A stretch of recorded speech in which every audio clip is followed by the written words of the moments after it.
So I'm late, folks. Thank you very much for being here. Good afternoon to everyone else. Less than 8 weeks ago, I announced my administration's plan to forgive up to $10,000 in federal student loan debt and up to $20,000 if you received a Pell Grant for folks earning less than $125,000 a year.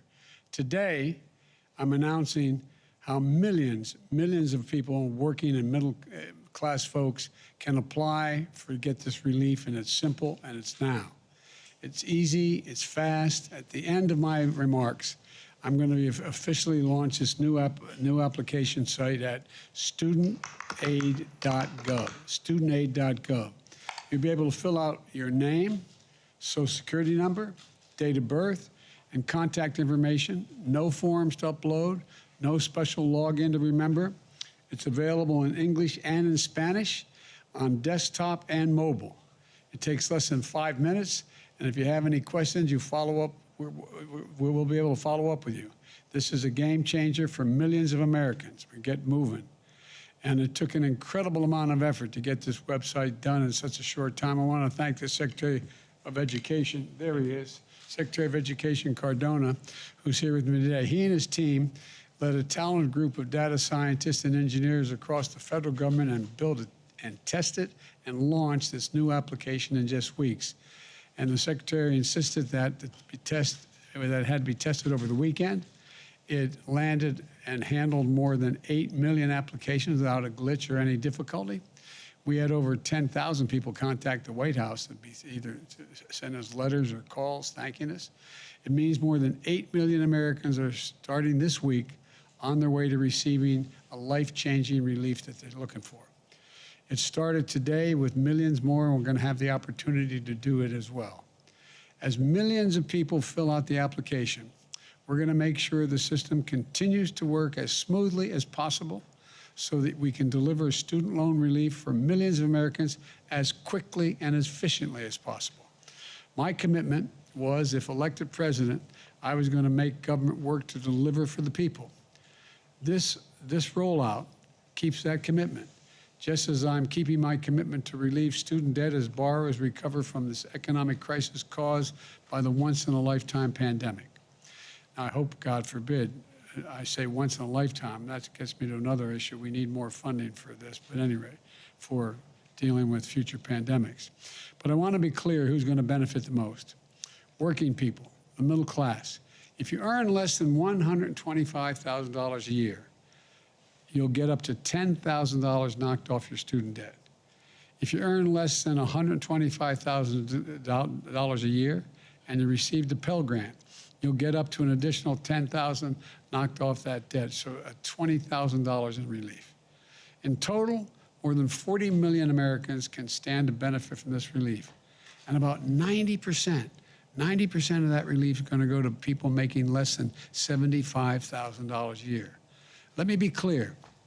Not a dime will go to those in the top 5% of the income bracket, period. Now, let's talk about who is against helping millions of hardworking middle-class Americans. Republican members of Congress and Republican governors are trying to do everything they can to deny this relief, even to their own constituents.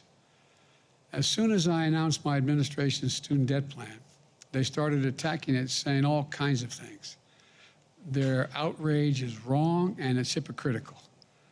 I will never apologize for helping working Americans and middle-class people as they recover from the pandemic, especially not the same Republicans who voted for a $2 trillion tax cut in the last administration, mainly benefited the wealthiest Americans and the largest corporations, and didn't pay for a penny of it and racked up a deficit.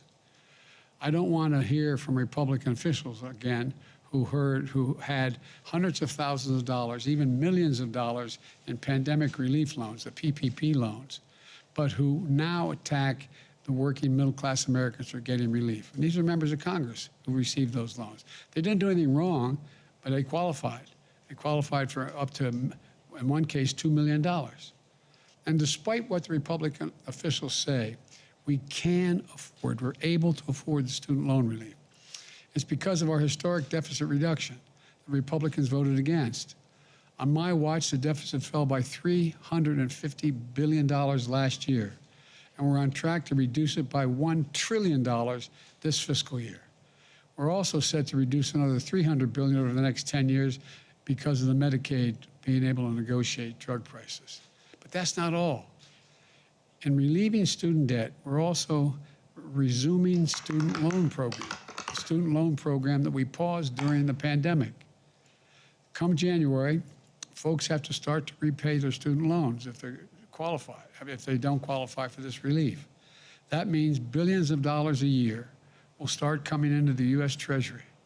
My administration's plan is an economically responsible course to ensure a smooth transition to repaying and preventing unnecessary defaults. And it also is focused on going after fraudsters who call borrowers. You're going to receive these calls. I tell anybody who's qualifying for these loans or trying to qualify for these loans, if you get a call pretending they're from the government trying to help you with your loans, let's be clear, hang up. You never have to pay for any federal help from the student loan program. You're going to get calls if you do this and we'll pay that, you can get relief. That's fraud. If you get any questionable calls, please tell us by going to reportfraud, DOTFTC.gov. My message to fraudsters looking to cheat the American people is don't do it. We're going to hold you accountable. Let me close with this. Today marks a big step, among others, that my administration is taking to make education a ticket to the middle class that folks can actually afford. But don't take my word for it. As I said, we received nearly 10,000 letters from across the country. A woman in Colorado wrote, she grew up, she said, in the school lunch and food stamp programs, started working at age 13, and on her way to college to a good job until she was injured in an accident and couldn't find full-time work. She said her student loan debt was weighing her down, but now she can, quote, breathe again. A mom in California wrote how she received a Pell Grant to become a nurse. She just had her 4th child, and the stress of the pandemic pulls the weight of the student loans on her even more heavily, making everyday life really hard. But now she says that weight is lifted, making life easier for her. And something we don't talk about very much, a lot of seniors still carry burden of student debt, whether for themselves or for their children and grandchildren. A retiree in Oregon wrote how she never missed a payment and says this relief, quote, means the world to her. That's what today's announcement is about. So let's get started. The new student loan application is now open. If you have federal student debt, please visit studentaid.gov. It's easy, simple, and fast. And it's a new day for millions of Americans all across our nation. May God bless you all, and may God protect our troops. Thank you. If it's on this, I'll happy to answer the question. Mr. President, are you concerned that litigation could get in the way of this program? Yes, well, that's what's going on right now. Litigation is underway, and I don't think our legal judgment is that it won't, but they're trying to stop it. Thank you. How many people have already applied through this beta testing website, do you know? Over 8 million people. And will people who have privately held loans, will they at some point become eligible for this forgiveness because they no longer are? We are working on pathways there to support those, but we're moving as quickly as possible to provide relief to as many people as possible. Thank you. Mr. President, can you offer assurances that they will soon be